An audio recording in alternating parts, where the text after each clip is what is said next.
اهلا بيكم في حلقه جديده من اخبار الكوره.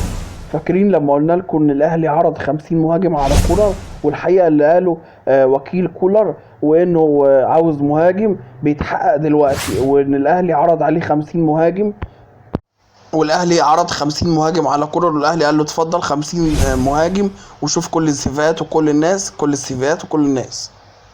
بس يا ريت قبل ما اخش لك في التفاصيل، يا ريت تحط لايك للفيديو وتوصل لنا الفيديو ل100,000 لايك ومليون مشترك. حلم المليون مشترك يا ريت تناولوني يا رجاله ويا جماهير النادي الاهلي. اعزائي واصحابي، اللهم صل وسلم سلاما تاما وصلي صلاه كامله على نبي حل بيه العقد فرج بيه كرب استاذ كريم كريم وان له بيه الرغائب وحسن خواتيم.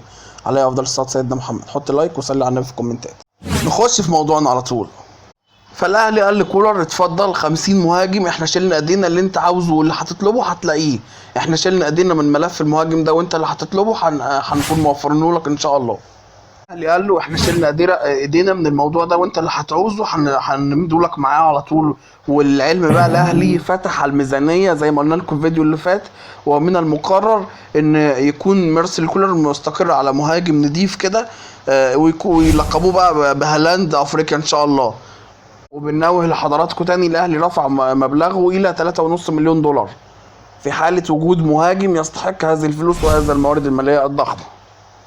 وممكن كمان المبلغ المالي يوصل اكتر من كده شوية، بالنسبة لمارسيل، بالنسبة للمهاجم في النادي الاهلي، لانجاز الصفقة في اسرع وقت ممكن.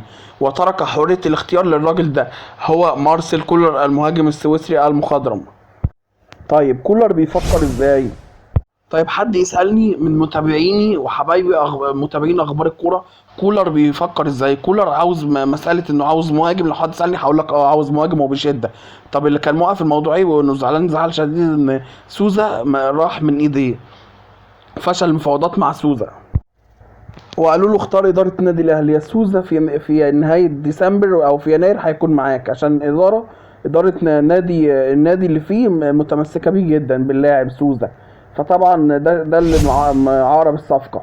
يا اما تاخد واحد جاهز وفريش، او ومن اوروبا برضو هيكون افريقي احتمال او اوروبي. وللعلم هقول لك معلومه هتفرح وتحط لي لايك، ان سوزا موقع ومتفق على كل حاجه مع مع النادي الاهلي، وعامل كل حاجه، فاضل له بس الكشف الطبي. فالنادي الاهلي ما عندوش مشكله مع سوزا في يناير القادم ان شاء الله.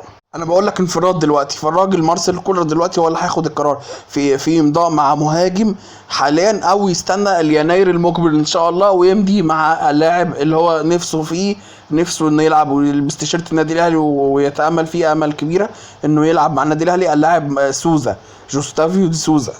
ممكن يختار مهاجم من اللي شافهم، او ممكن يتعامل مع الامر الواقع في خلال الايام القليله المقبله. الامر الواقع بيقول ان مارسيل كولر مبسوط من صلاح محسن من التدريبات، وشايف ان ما صلاح محسن مستقبل جيد للنادي الاهلي، وشايف فيه مشروع مهاجم قوي وجيد جدا، وعاوز يوظفه زي ما وظف محمود كهربا في الموسم اللي فات.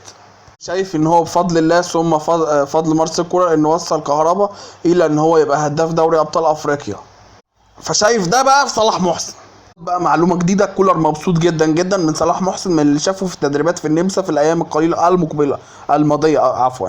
وخد بقى المفاجاه، ممكن ينتظر سوزا في ديسمبر، في نهايه شهر ديسمبر، او ممكن يمضي مع لاعب حاليا. عموما القصه طويله.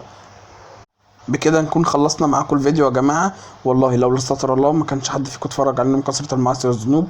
واشوفكم على خير الفيديو الجاي. ما تنسوش تصلوا على النبي، اللهم صل وسلم وبارك على سيدنا محمد في العالمين انك حميد مجيد. وصلي صلاه تامه وسلم سلاما تاما على بنت حال بالعقد فرج بيه الكرم. والسلام من الله على الجميع. اشوفكم على خير الفيديو الجاي يا عشاق اخبار الكوره.